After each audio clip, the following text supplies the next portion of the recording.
guys, Amanda here with eBike Reviews and Adventures, and today's adventure is the full review of the Kingbull Literider.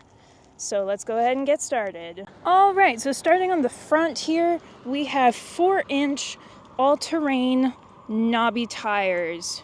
Perfect for hitting the pavement or any dirt roads. Right here I have a 40-volt headlight. Got a little front basket right here, which is perfect for any storage needs. Here we got the front fork suspension, which is great for absorbing bumps on the road and provides a smooth and enjoyable ride.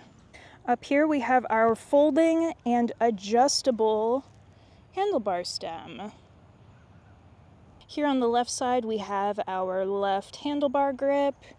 We have our button pad with the plus and minus for adjusting your pedal assist, and you've got your power button. And we have a cute little bell here on the left side as well. Here, of course, we have our backlit LCD display with a USB charging port. It is visible in sunlight, and it provides all the information that you need to make your ride more smooth. So right here at the top, it's hard to see, but you have your energy bar. You can see the speed here in the middle. You can see what your pedal assist number is, and you can see how many miles you have ridden your Kingbull Literider. Here on the right side, we have our Shimano 7-speed shift lever and our twisty throttle. Here on the down tube, we have our 48-volt 15-amp-hour battery. Now, the Kingbull Literider is a folding e-bike to make your transportation and storage needs that much easier. Here we have the saddle and the seat post that can be adjusted 18 inches for the comfort of your rider's height. And then here on the back, we have our rear rack that can be used for storage, to put a basket, or maybe even a rear saddle. And then we also have a working tail light. Alright guys, I'm going to be doing the riding portion of the Kingbull Literider now, just to prove how well this thing handles. I have my saddle adjusted all the way down because I am a shorter rider, and then I do have my handlebar stem adjusted to 7. I think it's about 7. 7's my lucky number, but also this is the perfect height for my comfort. So I do have my camera as straight and as tall as possible. It's just I'm short and the handlebars are a little tall. So bear with me a little bit. Okay. So I am going to adjust my pedal assist settings to pedal assist 1. I'm just going to be pedaling, no throttle. So I take 1-2 turns of the pedals and I immediately get up to about 11.3 miles per hour. And this bike is quick to get up to that speed as well. So don't be alarmed if you turn those pedals and you're immediately up at 11 miles per hour. Now, pedal assist 2, just pedaling. Still pedaling at about the same pace. It gets up to 15 miles per hour. Now, getting up to pedal assist 3, it adjusts up to 19-20 miles per hour. Still pedaling at about the same speed. Pedal assist 4, it gets up to 25 miles per hour.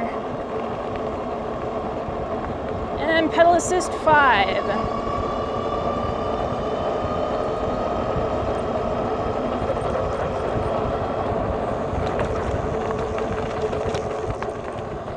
So in pedal assist 5, I got the Kingbull Literider up to 30 miles per hour.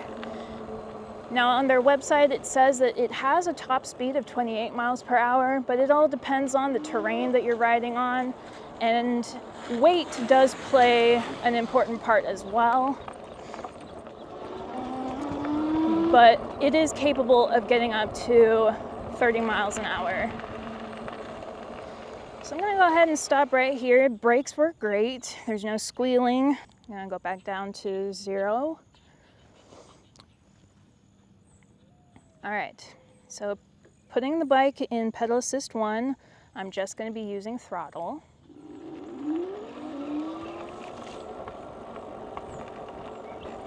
And it gets up to 10.8 miles per hour.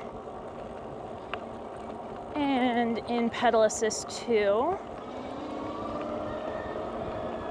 picks itself up and is going 15 miles per hour. Pedal assist 3, I am getting the Literider up to 20 miles per hour. And in pedal assist 4, it picks up just a little bit more, gets up to 25 miles per hour. And then in pedal assist 5,